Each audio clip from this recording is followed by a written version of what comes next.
Geely is about to launch its first petrol model in the Australian market, and this is it. It's called the Starray EMI. It's a plug-in hybrid mid-sized SUV with plenty of standard spec and tech, but I can't quite tell you the price just yet. Stay tuned, I'll give you a preview of this pre-production version right now, and let me tell you, it's pretty impressive. Let's get to it. Thanks for subscribing. Let's go.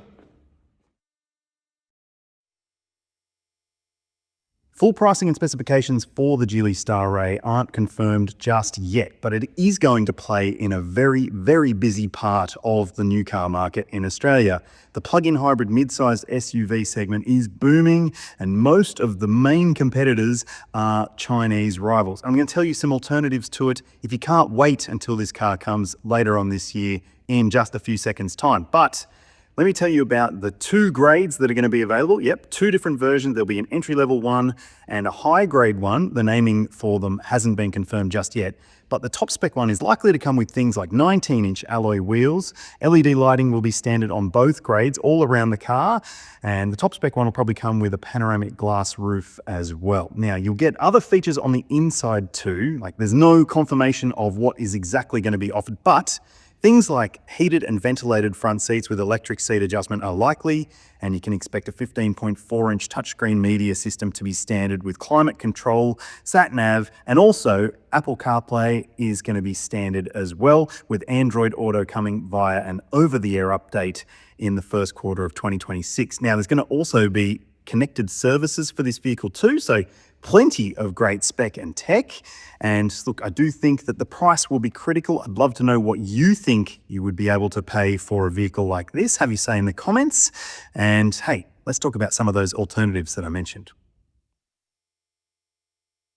Plug-in hybrids are becoming more and more accessible, and the Chinese brands are responsible for that. So unsurprisingly, if you are shopping on a budget, the ones that I would recommend you take a look at if you can't wait for this one are the BYD Sea Lion 6, which starts at about $43,000 before on-road costs, and it has 80 or 90 Ks of EV driving range.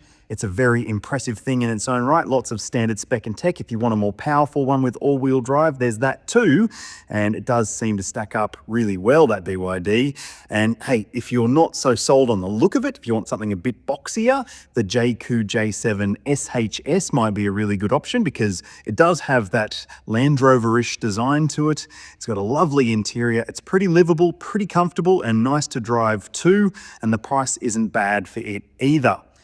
And finally, MG has the HS Super Hybrid, which could be a real sweet spot for people looking for a nice to drive, easy to live with SUV that has lots of EV driving range from its plug-in hybrid system, but also has the availability of a 10-year warranty. So long as you service it with MG, you can get 10 years of warranty cover.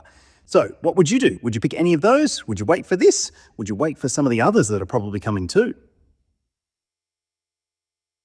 What do you think of the Starray's design? I think it's a conventionally attractive and inoffensive looking thing. Like, really, it's actually kind of pretty. It's got these daytime running lights at the top. Your main beam lights are down below. This is representative of a higher grade version, so you've got 19-inch wheels. And let me tell you people, there's one thing that I bloody love about this car straight off the bat. It's got regular door handles. How about that? Who would have thought that that would be a highlight in this day and age? Now, I'm going to show you the filling options in a second, but have a look at the rear end. It's pretty representative of that car over there. But yeah, I think that it's a pretty nice design. So let's have a look in the boot. Yep, electric tailgate. Don't pay too much attention to the fit and finish here, people, but it does have a good amount of space on offer in here. There's some shopping bag hooks. There's going to be a cargo cover available, and underneath the boot floor, well, no spare, but it is a dual floor system, and there might be an accessory space saver spare. Maybe. Have you say in the comments if you think there should be a spare on offer. I think there should be. One thing I do like about this load area though is it's a pretty flat load lip, so no big heave-ho moments to get things in and out of the trunk. All right, let's have a look at the interior of the Geely Starray, and let me say it is familiar from that car right there. And that's no mistake because, well, it shares a platform with the EX5 and some of the design inspiration inside is very, very similar. And that's okay because I think that it's a very nice place to sit. And it does have, well, the expected big screen and additional screen. And in this particular version, there's also a head-up display, which could be standard on the high-grade version. Now, look, I'm not going to do a full deep dive on the screen because, well, it's a pre-production car and it might not necessarily be representative of the finished product, but it is pretty nifty in terms of what is on offer here. Yes, there is Apple CarPlay and you've also got Spotify. There's a number of different menus as you can see on screen there, and you can go into your car menus by hitting the car button down there. There's a lot of information and a lot of different settings and controls that you can dive into if you want to. You've also got some on-screen fan controls, as you can see right there. That's pretty familiar, but one thing that's pretty nifty about this design, I would say, is that they've integrated a rotary dial controller there. So that initially will be your volume control, but if you want to, you can hold it down and configure it to be different things with the control knob. So if you want to, you can make it so it's your fan speed button. So if you do this, if you just hold the button down, then you can adjust the fan speed like that. So it means that you won't have to muck around talking to the car and you won't have to muck around going onto the screen to play with the controls.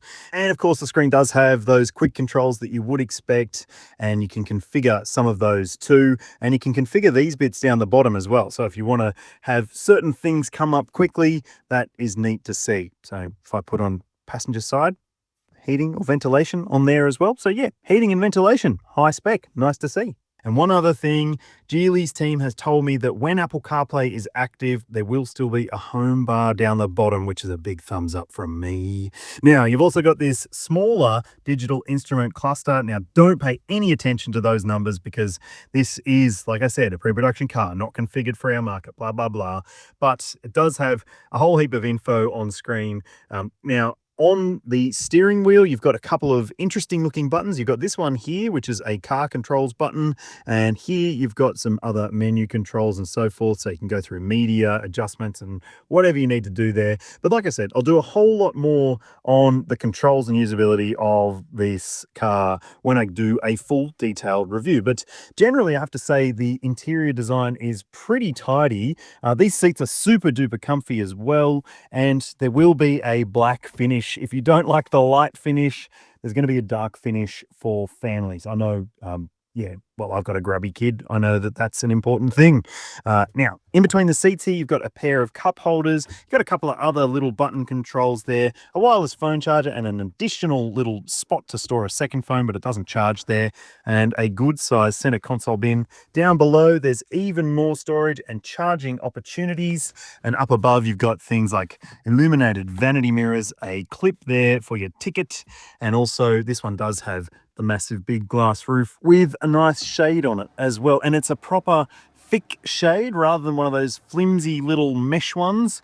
This one is a thick shade, and it should mean that it will be able to block out a bit more of the heat in summer, which is nice to see.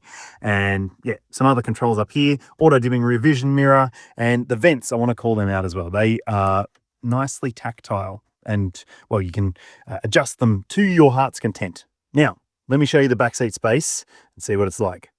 All right, so this seat's set for my driving position, and I'm 6 foot tall, and look how much space I've got here. Lots and lots of knee room, heaps of foot room as well, and also headroom is abundant. There is plenty of space back here. So if you have little kids or grown kids, it should be roomy enough, I would say. There's plenty of other good amenities in the back here. You've got grab handles up here. There are lights in the back as well. And on the sides, you'll see that you've got decent sized bottle holders. There's a pair of mat pockets on the seat backs. There's directional air vents. Yep, it looks like there's one, but there's two. And down below, you've got some charging options as well.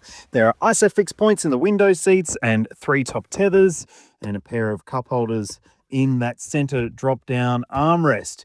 There's also a big sound system in this car. So you've got speakers overhead. I think it's a 16 speaker system in total, and there's even speakers in the headrests, which is pretty bloody nifty. Hey, nice interior, right?